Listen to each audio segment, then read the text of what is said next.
Blood infection. No hospital. You've got 48 hours before sepsis turns you into compost. Pharmacies are looted. Hospitals are dark. The last doctor was dragged into the woods. You've got a gash with dirt in it. 2 days before infection decides for you. No antibiotics, no stitches. Just you, some trash, and high school biology. Step 1, stop the bleeding. Step 2, ignore the panic. We're making DIY medicine. Hey everyone, today we're talking about something serious but incredibly important. What to do if you're faced with severe bleeding. Knowing these steps could save a life, maybe even your own. First things first, if blood is leaving the body rapidly, you need to act fast. Find something clean, or at least cleanish like a shirt, a towel, or even a piece of fabric. Press it directly onto the wound. And I mean press hard. Think of it like you're trying to smother a small fire. You need to apply firm, direct pressure to stop that leak before things get worse. If the injury is on an arm or a leg, elevate it above the heart. Gravity is your best friend here. It's simple physics. Blood has a harder time flowing uphill.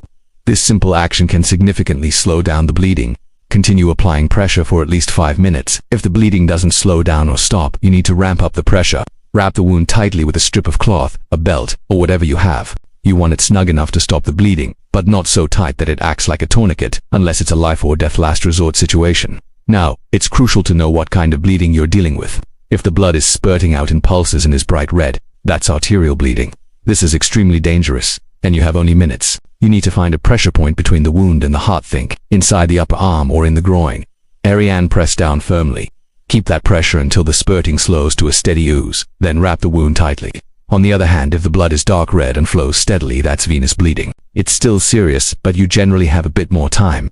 Direct pressure and elevation are usually very effective here. One of the most important things to remember is if the cloth you're reusing soaks through with blood, do not remove it. Removing it will tear away any clots that have started to form, and the bleeding will start all over again. Instead, just stack another cloth or bandage right on top of the first one and keep applying pressure. Your body only has about 5 liters of blood. Losing a significant amount can quickly lead to shock, where your body starts shutting down non-essential functions to protect your vital organs. This is a critical state. Remember, these tips are for emergency situations while you wait for professional medical help. The absolute most important step is to call for emergency services immediately or have someone else call for you. Your goal is to manage the situation until paramedics arrive. I know this is intense stuff, but being prepared can make all the difference.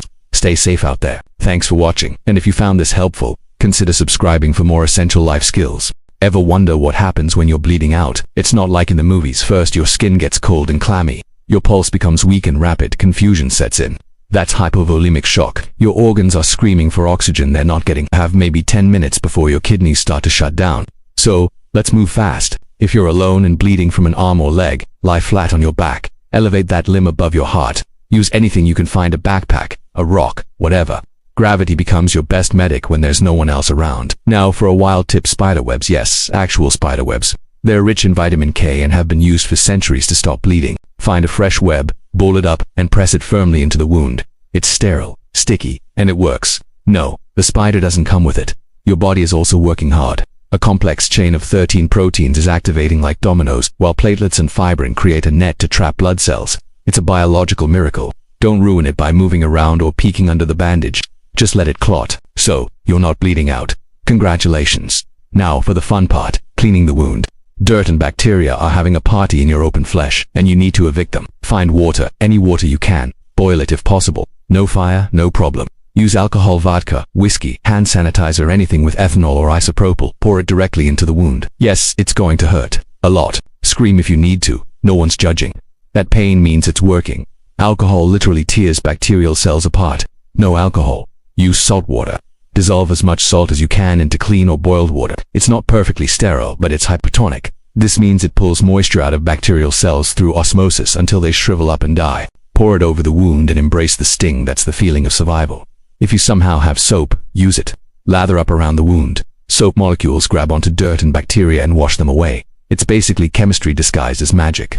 Pat the area dry with something as clean as you can find. We're past sterile. We're in the good enough zone now. Infection doesn't announce itself with sirens. It creeps in quietly. A little warmth, a little redness. By the time you see red streaks crawling up your limb, the bacteria are already in your bloodstream. If you have iodine, dilute it with water until it looks like weak tea, then flush the wound. It's a powerful disinfectant that won't destroy your tissue like pure iodine would. Every single speck of dirt left behind could become a colony for Staphylococcus, Streptococcus, or worse, Clostridium, the bacteria that causes tetanus and gangrene. Clean it like your life depends on it, because it literally does. Now, you have to close the wound. Open flesh is an open invitation for more trouble. Your options aren't great, but they're better than nothing. Option 1, duct tape and superglue. Yes, superglue. It was actually developed in the Vietnam War for this exact purpose, to quickly seal wounds on the battlefield.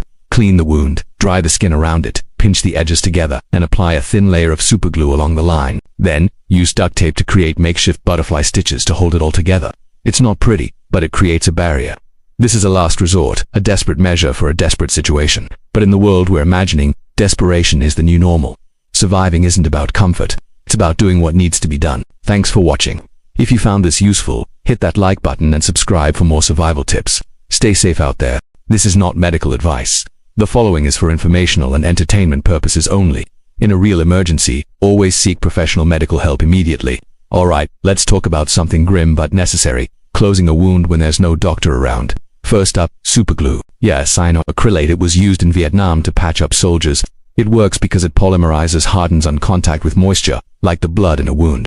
You pinch the edges of the cut together, apply a thin, clean line of glue right along the seam, and hold it for about 30 seconds. Be careful not to glue your fingers together. If you do, well, that's a new problem you have to solve. No superglue, duct tape. It's not sterile. It's not ideal, but it will hold you together. Cut it into thin strips. Pinch the wound closed and apply the strips across the cut, pulling the skin together. Think of them as makeshift butterfly bandages. It's a desperate measure for a desperate time. Then there's sewing. This is the real deal. Find some thread, fishing line, or dental floss is better because it's less likely to soak up bacteria. Boil it to sterilize it. Find a needle and sterilize that too, either in a flame or with alcohol. Thread the needle, take a very deep breath, and push it through one side of the wound, then out the other. Pull it snug, but not so tight you cut off circulation, and tie a knot. Repeat this every few millimeters. It's going to hurt a lot, but an infection will hurt a whole lot more. Let's break down the biology. Your body is already trying to heal. It's sending cells called fibroblasts to the wound to build new tissue. By closing the wound, you're just giving your body a stable structure to work with, a head start. When you use superglue, it will burn. That's the chemical reaction, not an infection. Grit your teeth and let it seal. If you're sewing and the needle gets stuck, you're probably hitting thick skin or old scar tissue. Change the angle and push harder. Giving up is not an option. Now, preventing infection is the next battle. Bacteria are relentless. You've closed the wound, but now you need to be vigilant. Watch for redness spreading from the wound, heat, pus, and swelling. If you see red streaks moving up your arm or leg, that's a severe sign of infection spreading through your lymphatic system. You need antibiotics, but let's assume you can't get any. Time to improvise. Honey, I mean real, raw, unfiltered honey. It's hygroscopic, meaning it sucks the moisture right out of bacteria, killing them. It's also acidic and has natural antiseptic properties. Spread it on the wound, cover it with a clean cloth, and change it daily. This method is ancient, and it works. Next, garlic. Crush a few cloves into a paste. It contains a compound called allicin, which is a powerful antibacterial agent. Smear it on the wound. Yes, it will burn and it will smell, but bacteria hate it. For pain and inflammation, look for a willow tree. Strip some of the inner bark, boil it in water, and drink the tea. It contains salicin, the natural precursor to aspirin. It won't cure an infection, but it will reduce pain and swelling, allowing your body to focus its energy on healing. And now for the most extreme option. Maggots. If the wound has dead, black tissue necrosis and you're out of options, you can use blowfly larvae. Medical-grade maggots are used for a reason. They only eat dead tissue, leaving the healthy tissue alone. They also secrete antimicrobial substances. Place them in the wound, cover it loosely, and let them clean it out for a day or two. It's horrifying, but it's effective. Finally, managing pain. This whole ordeal is agonizing. A little bit of alcohol can help. It's a central nervous system depressant, so it won't stop the pain, but it might make you care a little less. Don't overdo it. You need to stay sharp.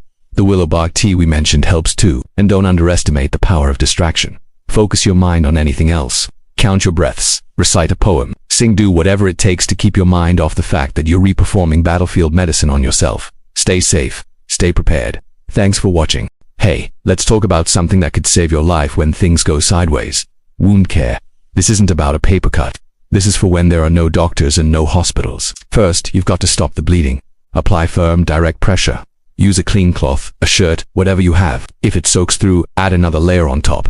Don't remove the first one. You'll just pull the clot out. Once the bleeding is under control, the next enemy is infection. You need to clean the wound, and I mean really clean it. Use clean, drinkable water. If you can boil it first, even better. Gently flush out any dirt or debris. Got any alcohol or hydrogen peroxide? Use it, but be warned. It's going to hurt and can damage tissue, so it's a last resort. Your goal is to create the cleanest possible environment for your body to start healing. Now, you need to close the wound. If it's a small cut, you might be able to pull the edges together with butterfly bandages made from medical tape or even duct tape. For bigger wounds, this gets tricky, but bringing the edges closer helps reduce the risk of infection and speeds up healing. Once it's closed, cover it with the cleanest dressing you can find and keep it dry. Change the dressing daily, or more if it gets wet or dirty.